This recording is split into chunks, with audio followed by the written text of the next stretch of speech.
One of my coaching clients, when I met him, he had $325 million of assets under management, already doing pretty darn well. But he was stuck a little bit. With referrals, he was taught the old way. I get paid in 2 ways or 3 ways. Once we could flip that switch in his brain and he realized he could make it about the other people, bringing the value to others, being on that mission to bring the value to others, man, that made all the difference in the world. And he's recently gone over $1 billion under management. Welcome to today's episode of the Active Advisor Podcast. I'm Rebecca Muse-Orlinoff, Head of Marketing here at Harbor, and I'm excited to host this conversation. Today, we're joined by Bill Cates, an expert in client acquisition and referral marketing for financial advisors. Bill is the author of The Language of Referrals, among many other books, and has helped thousands of advisory practices increase their revenue by mastering the art of turning happy clients into powerful referral sources without feeling pushy or awkward. You'll hear why unsolicited referrals may not be as beneficial to your business as it might seem, some specific words and phrases to begin incorporating into your vocabulary, and how to avoid becoming that cheesy referral guy or gal. Bill's going to share his strategies for turning satisfied clients into your best prospecting tool. Here's our interview with Bill Cates. So Bill, I was thinking about our conversation today, and I was thinking about how when we moved into our new house a few years ago, we had this wonderful painter. He and his team did such a great job on some of the rooms that we wanted to get a fresh coat of paint for.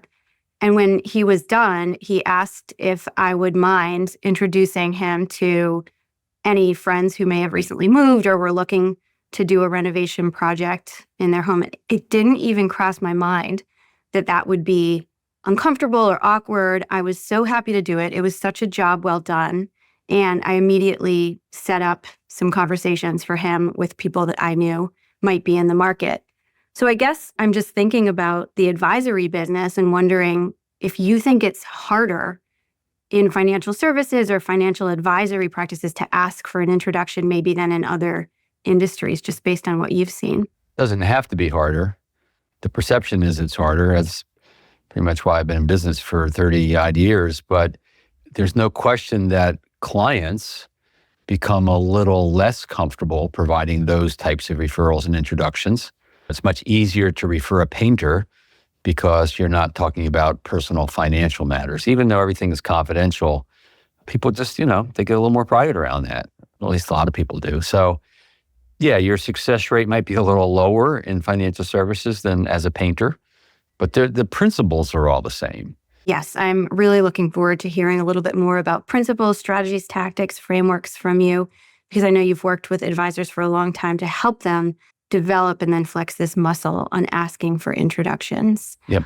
But before we get into that, something that I was thinking about is just generally client acquisition and marketing for advisors overall. And I'm wondering if in your conversations and from the advisors that you know well, if you would say that marketing in general has become a bigger focus for advisors over the last, let's call it 5, 7, 10 years, or is it just that there's new and different tactics all the time? So maybe we see marketing activity in different ways than we would have a decade ago. First thing I want to do in answer to that is draw a distinction between prospecting and marketing. Most advisors, not all, but most advisors at some point in their career get taught how to prospect.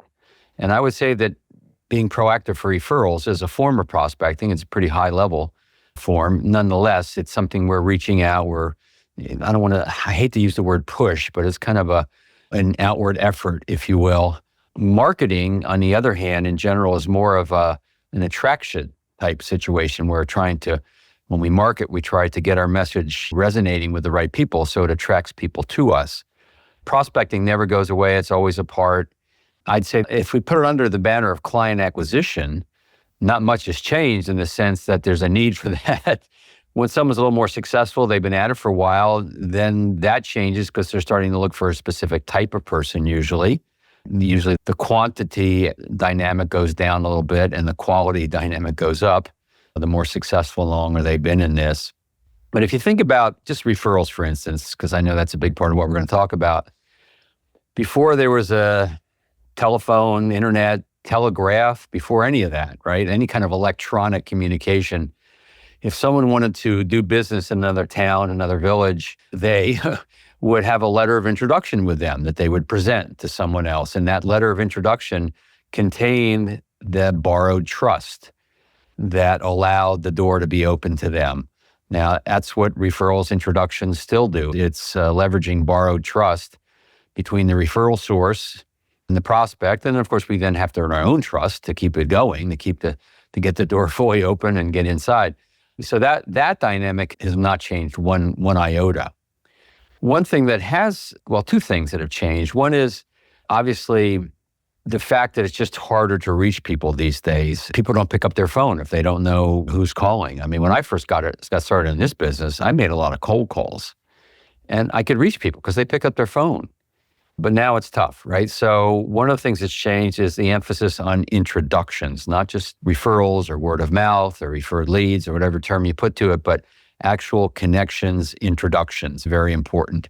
And that's once the do not call regulations came out and other things that's what made that happen. Of course, the internet has changed things in some respects. There's a big push, obviously, to digitize prospecting and marketing. I think in some cases, it's people just hiding behind the digitization because they don't want to pick up the phone and call, or they don't want to go out and network and meet new people. I'm not saying everybody does that, but that's a piece of it, I think. So I like the blend of both. I like the blend of the digital and the human side of things. That's why I teach what I call relationship marketing. So we emphasize the relationship. And sometimes I use the word tradigital. It's like the tradigital, hard for me to say, right? The traditional things that we do, and then you add in a mix of the digital, and that creates the most dynamic. Yeah, technology plays a role, but Michael Kitces did a study, does this study every year or so, and the 3 most profitable marketing strategies of all the advisors he studied: referrals from clients, referrals from centers of influence, and networking in the community, going out and about and doing stuff in the community. Those are the 3 biggest return on investment of time and dollars to bring clients into a practice. Building a business based on how people want to meet you. I wanted to ask you actually on that note, what you see advisors doing specifically with LinkedIn. Yeah, a lot of cold calling with LinkedIn. LinkedIn's a new cold calling for a lot of advisors, just spraying generic messages out to people. I often joke when I'm doing a speech or a presentation in front of a group, I often say the people making the most money on LinkedIn right now are the people trying to sell you a course on how to make money on LinkedIn. Now, it's a little tongue in cheek, but there's some truth to it. There are some people that are producing some results using LinkedIn. And every example I've ever seen of any advisor having some results in prospecting marketing with LinkedIn is when they have a target market. They have a very clearly well-defined, specific target market.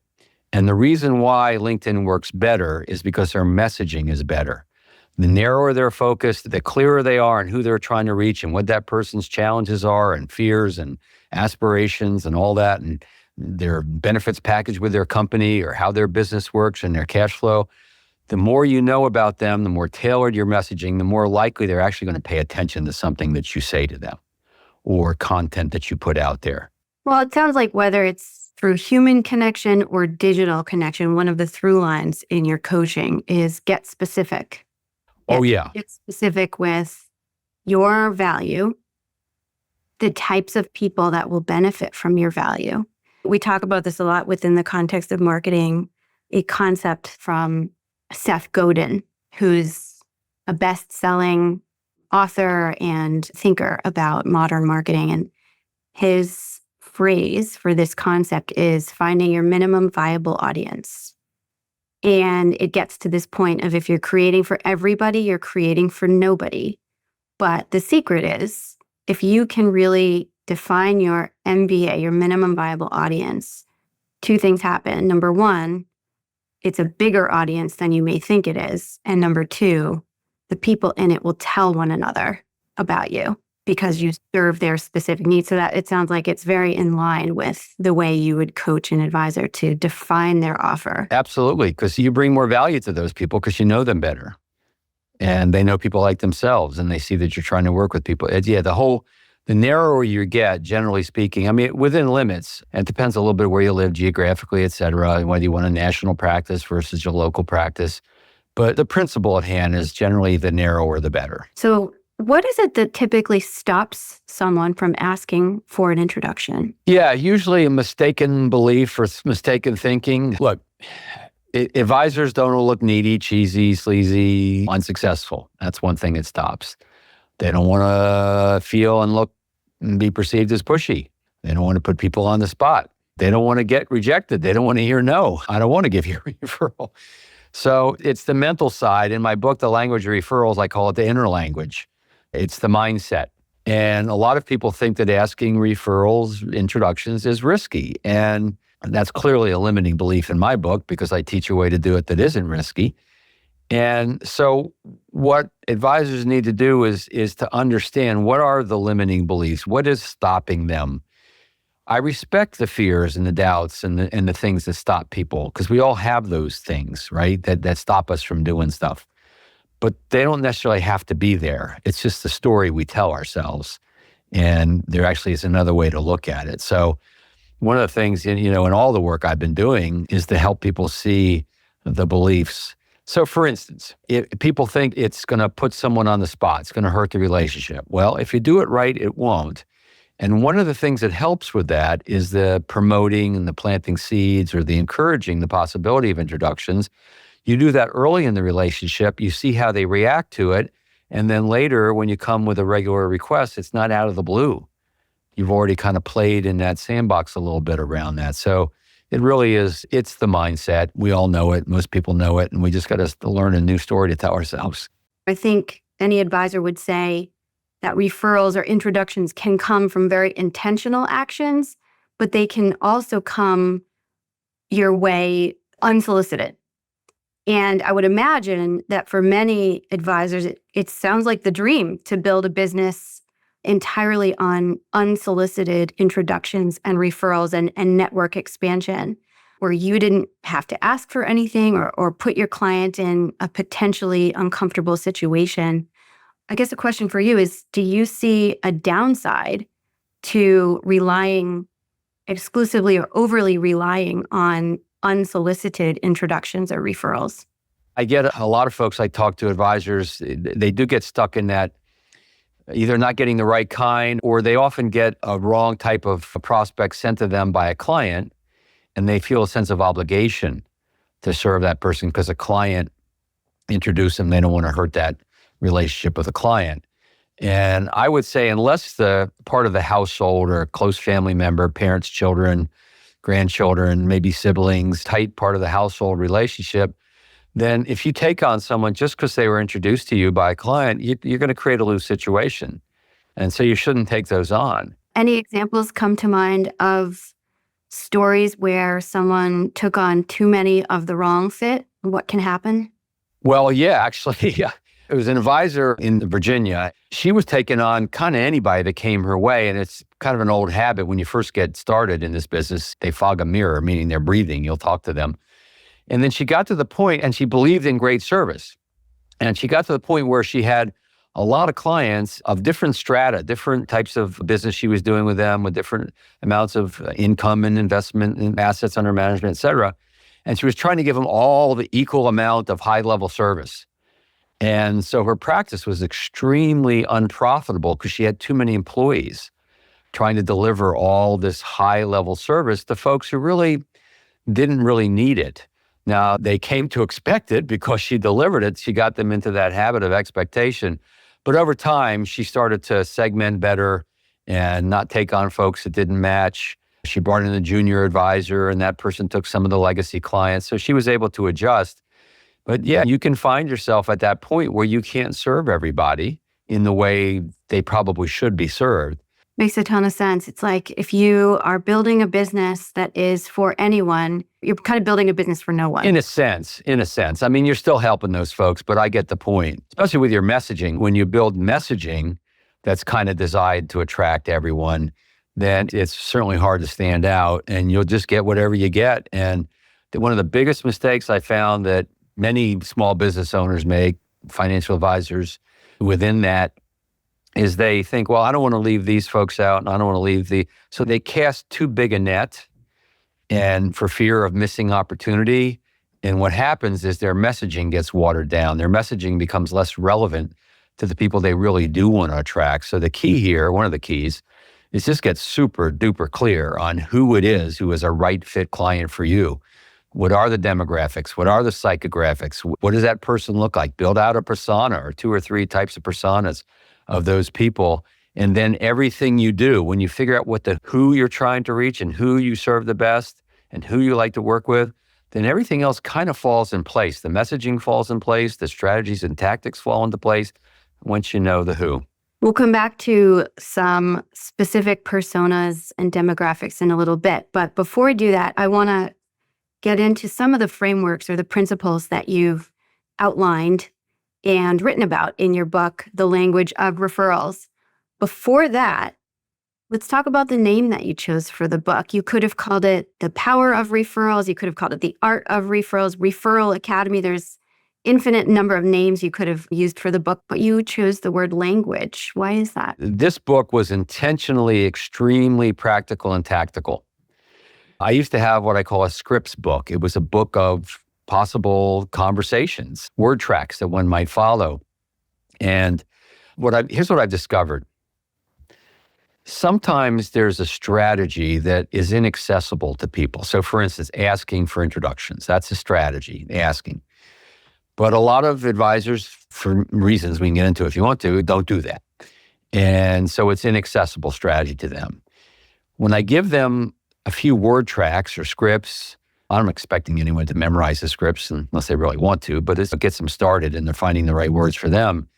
Then all of a sudden that strategy opens up to them. They go, oh, I never thought about saying it that way or approaching it that way. And so when they see, usually you don't want to start with tactics, you want to start with strategy and then build the tactics underneath it. But there's a case to understand how a strategy might play out so you can visualize it and feel it and see it. And then that strategy becomes accessible. So that's one of the reasons why I called it the language of referrals, because people like being fed the possible language. One other point I'd love to make is you're hearing me use the word referrals and introductions kind of interchangeably. And old habits die hard. And let me tell you where all this is coming from. First of all, I think because it's so hard to reach people, we really, when we're talking to clients and prospects and centers of influence, we really should be using the word introductions because that's the word that represents what we want, is the getting the connection to that new person. So that's an important distinction. So some principles there and some strategies I thought people might find very helpful, I hope. Well, let's jump into one of those principles and frameworks. What is the VIPS method, VIPS? So it's essentially, first of all, to remember this, think of the referrals, the introductions, the new clients as the VIPs of your business, right? The VIPS. So V stands for value discussion. And without question, of all the things I've been teaching for over 30 years to advisors, this is the most important. And it's a checking in. It's an open-ended checking in to make sure that prospects and clients are indeed recognizing the value. It's not a value telling. It's not a setup. The old methodologies, people used to teach what they called the affirmative. And they'd say, have you found this meeting to be helpful? Yeah, great. Who do you know? No, too assumptive. I don't believe in that. It's a discussion. It's a back and forth. Bottom line is we want to make sure expectations are being met. We want to make sure that the communication, that the value is being perceived. Open-ended type questions. That's the V. That alone will make a difference for you if you just start doing that. The I is treat the request with importance. All right, why do we want to treat it with importance? First of all, because the work you do is important. I certainly hope you believe that. And so therefore it deserves to be treated with importance. Paying the work you do forward to others, who's next to get this important work, that does deserve to be treated with importance.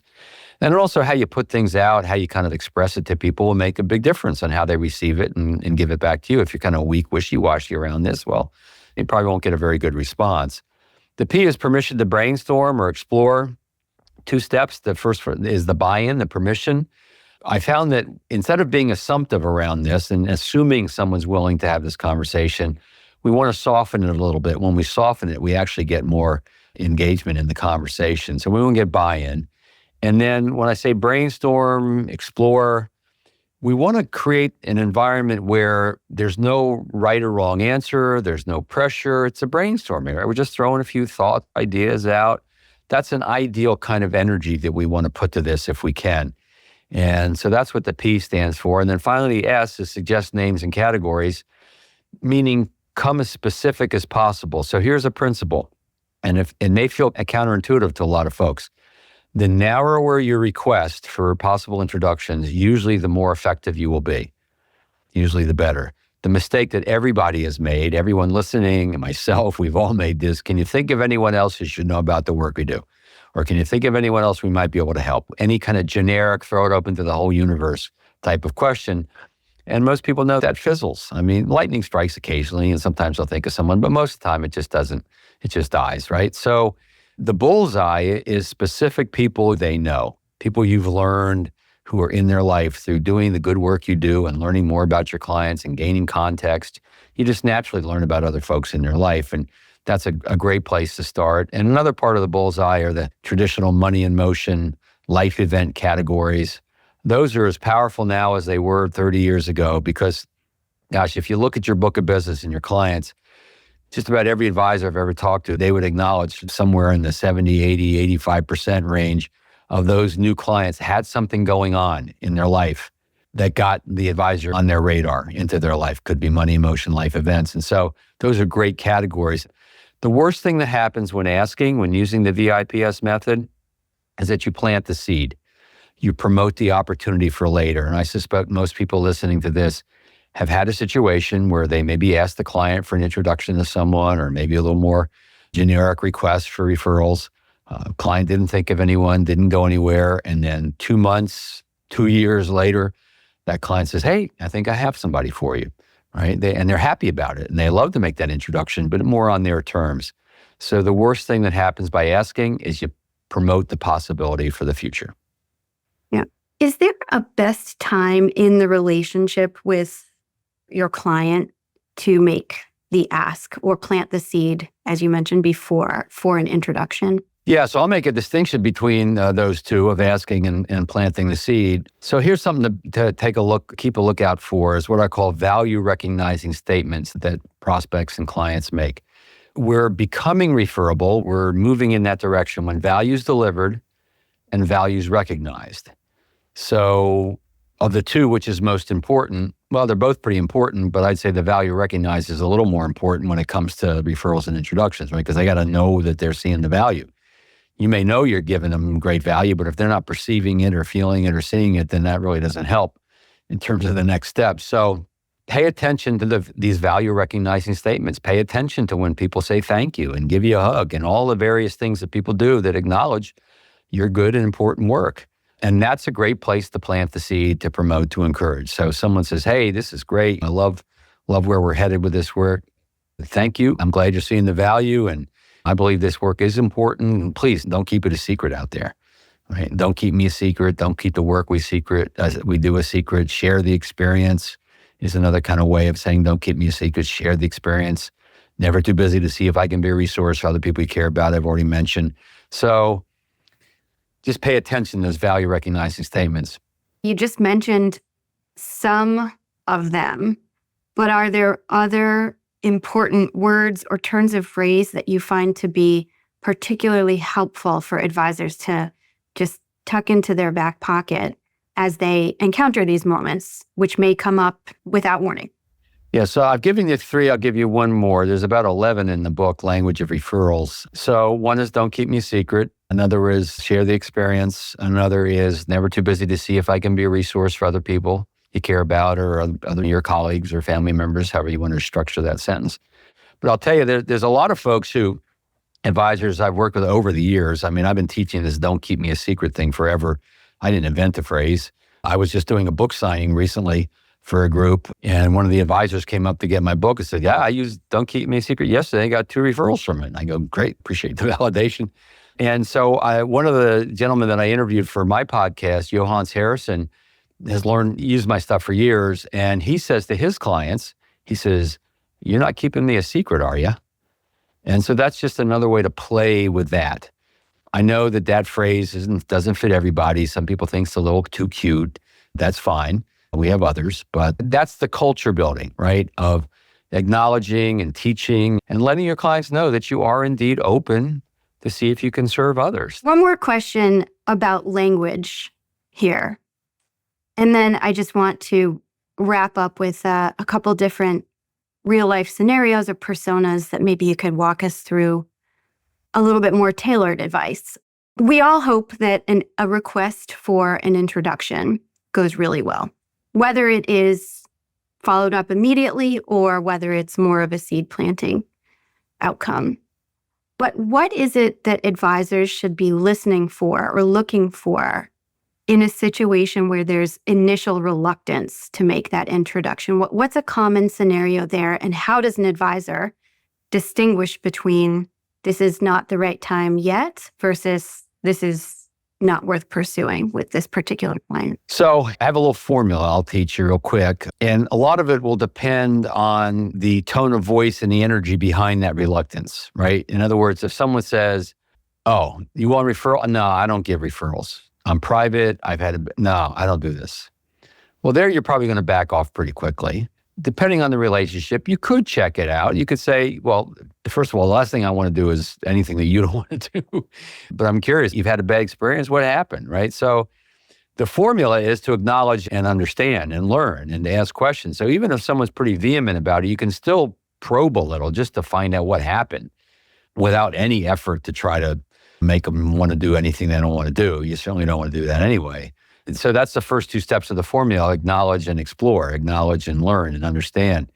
Now, from there, I use kind of the rule of two. In your exploration, you learn, well, they're just concerned about confidentiality, and you clear that up. Then you might move forward. Or they're concerned that they don't want to just give you names and phone numbers and you call their friends. No, that wasn't your intention anyway, so you clear that up. They're concerned that if they introduce you to others, you won't have enough time for them. Well, you can clear that up. So those are some of the things you can reframe when you explore and learn a little bit behind their reluctance. But if they repeat the concern, if they give you a new one, if their body language, tone of voice changes, and you just get the sense they just soon not do this right now, that's when you back off. That's when it's time. So it's kind of the rule of two. You get two pieces of resistance, you back off. And you back off planting the seed. You don't back off with your tail between your legs. You back off by saying, oh, that's fine. Rebecca, I just want you to know that I'm never too busy to see if I can be a resource for others you care about when the time is right. Makes sense? Yeah, it makes sense. Or if you're kind of upbeat, but you're not ready to do it now, I can say, yeah, that's fine. Just all I ask is when you identify someone you think should at least be aware of what I do, might benefit from the kinds of conversations we've been having, just don't keep me a secret. Fair enough? And they'll go, yeah, fair enough. So we don't want to fear that reluctance, resistance that does happen from time to time. Once we know how to handle it, then we won't fear it, and we know how to back off with grace and professionalism. Wondering if there's any differentiation in the guidance you would offer for an advisor based on where they are in their career. So, for example, is there anything more specific you'd tell an advisor who's on the earlier side in the client acquisition phase versus someone who's more established? Is there more specific tailored advice for a newer advisor? Yeah, a couple of things. So that phrase I mentioned earlier, never too busy to see if I can be a resource, where those to see are kind of the qualifying words. If you're newer in this business and you just need practice talking to folks and need to pay your rent, you can take the to see out. You can be a little less qualifying in how you talk about it. Never too busy to be a resource, never too busy to talk to. So that's one thing. A lot of folks that are newer in the business mistakenly think that what I teach is only for someone who already has an existing book of business, that they have people to go back to. And while that's nice, nothing could be further from the truth. You can use these strategies and tactics from the very beginning. In fact, when you're newer in this business, you might be just a little bit more proactive than you'll be down the road. Because it's important. It's important that you reach people and do your good work for folks and stay in business so you can keep helping them. So part of this is for you to stay in business so you can keep helping the people you've already brought in. Those are the big differences. Later in your career, you'll qualify more. Earlier in your career, you qualify less, generally speaking. Unless you're working for a firm where there's specific minimums of income or assets or something like that, in which case you just got to follow that. But it can work. The same thing, by the way, with centers of influence. with accountants, attorneys, other folks like that who can sometimes send folks our way. Principle, you got to be referable. They've got to understand what you do. They got to feel good about it. They got to trust you. And it takes time for those folks to trust. So it's not an instant kind of relationship. It takes time to build that. You got to talk about what the connection looks like, the introduction. So all the principles, everything we've talked about around client referrals and introductions hold true also for centers of influence. Tactically, it changes a little, but the principles are definitely the same. What about somebody who, for example, has recently gone independent? Maybe they were within a wirehouse and they've hung their own shingle and established their own RIA.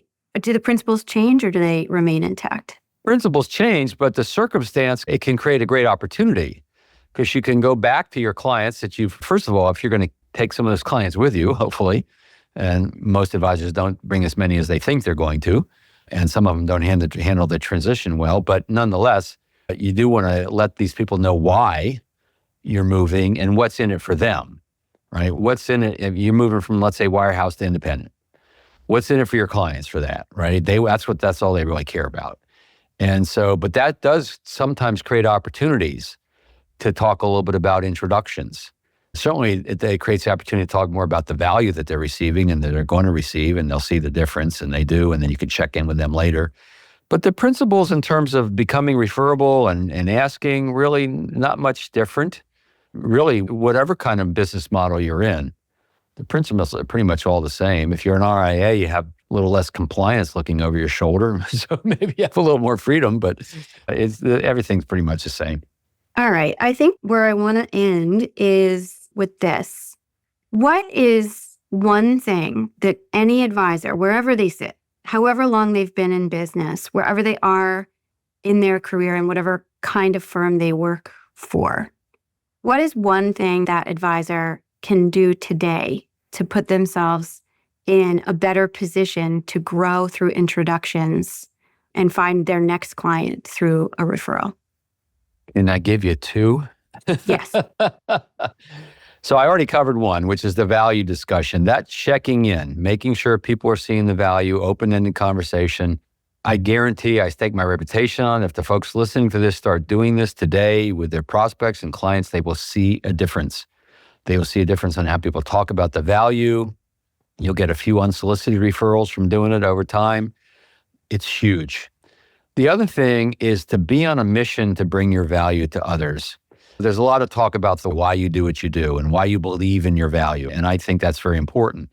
The why can be a little bit about you and a little bit academic or kind of interesting, but when it becomes a mission that you're trying to bring this important work. Let me give you an example. One of my coaching clients, when I met him, he had $325 million of assets under management, already doing pretty darn well. But he was stuck a little bit. With referrals, he was taught the old way. I get paid in 2 ways or 3 ways.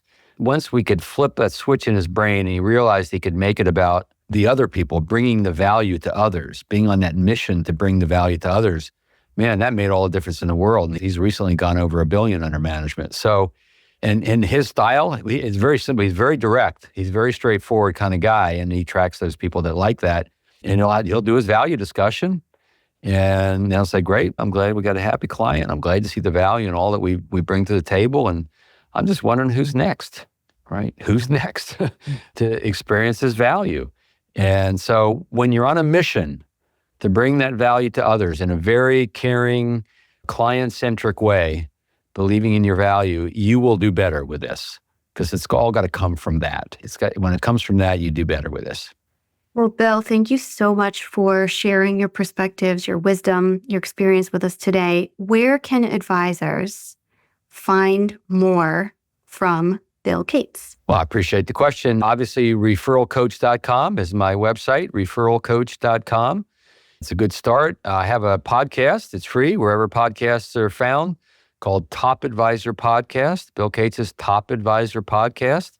Then you can just access a lot of the great interviews I've done, just like you guys have great interviews on your podcast. And if you're interested in the book, The Language of Referrals, just go to languageofreferrals.com, and you can check out the book. And I'm very accessible. Love to take your questions and help you out any way I can.